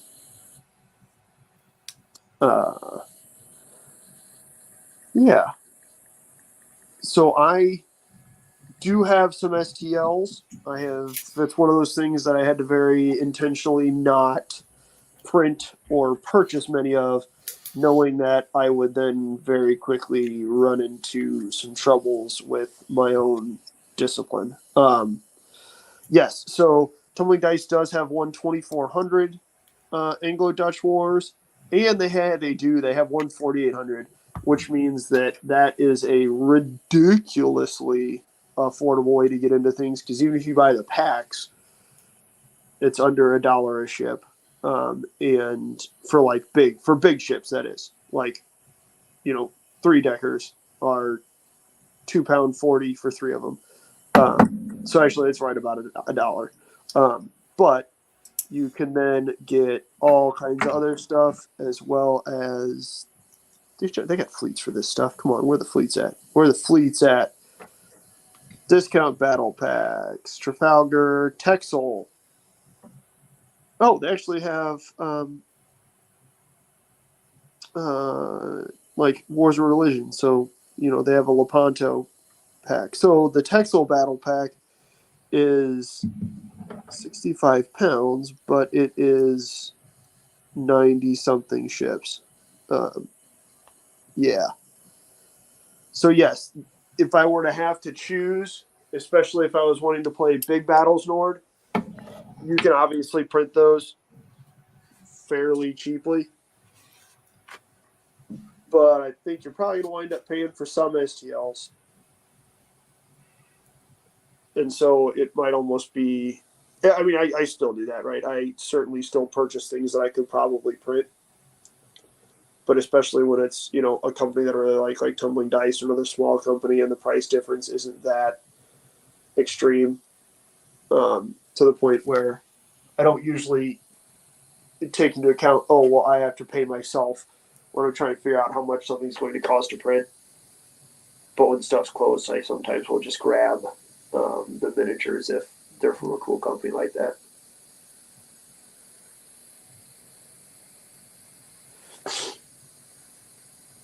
But yeah. Sorry, I was on a little ranty rant there, guys. My bad. That's okay. Hey, before we get off of here, McMurray. Yes.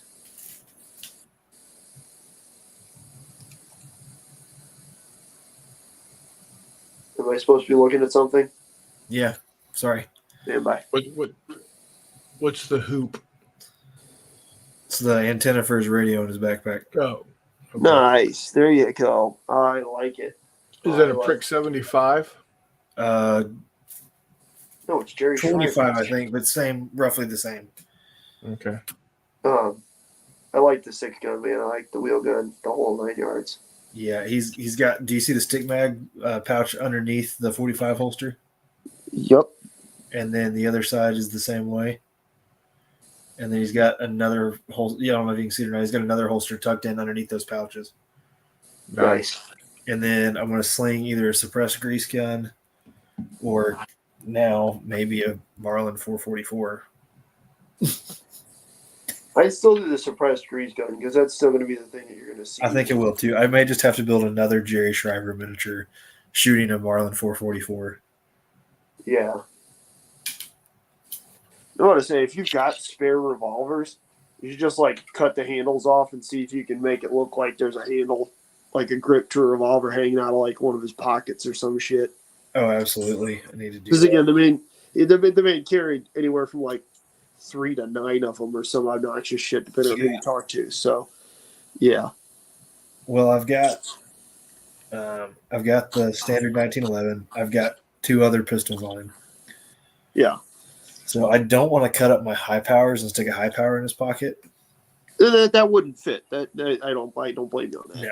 No. It would certainly need to be just, again, because the stories are always about just the obscene number of revolvers, snub-nosed revolvers that were just everywhere on the man. Yeah. But yeah, hopefully just full of the softest, ugliest, fat wad cutters anybody'd ever seen. But you never know. Yep. I find. Oh, that's a story for offline. Anyway, but yeah. I've got the sawed off tied to his pack. There you go. And then I'll sling the suppressed grease gun in front of him. Who's the sod guy that used to get joked about would probably bring a 60mm mortar to his own wedding? Oh, I don't remember, but I've got a 60mm sawed guy. That's fair. Yeah. So. Don't know where I put him, That is A-okay. but I've got him. So That's A-okay, because I got to hop off here, too. I got to go sleep. I do too. I got to go to Eureka Springs tomorrow. Eureka Springs? On purpose? Where the hell is Eureka Springs? It's in the mountains, and it's a very interesting place. But Oh, yeah? I'll leave If it. you're in Arkansas? Yeah, and not for probably the reasons you're thinking. Anyway, It's either incest or the KKK, so. nope. Really? No, let's just say certain movements moved in there in the 70s and never moved. Yeah, the KKK. Nope. Oh. Wait, all right, cool then. Can't be that bad then. Sounds like you're getting a lot closer to entertaining than anything else. Did you just have fucking balloons, Chris? Yep. What? Because I did this. For fuck's sakes, hang on. Apple. You dickheads are making me look up your. Is it because you're using your cell phone as a camera? Yeah. Okay. I just now figured that out.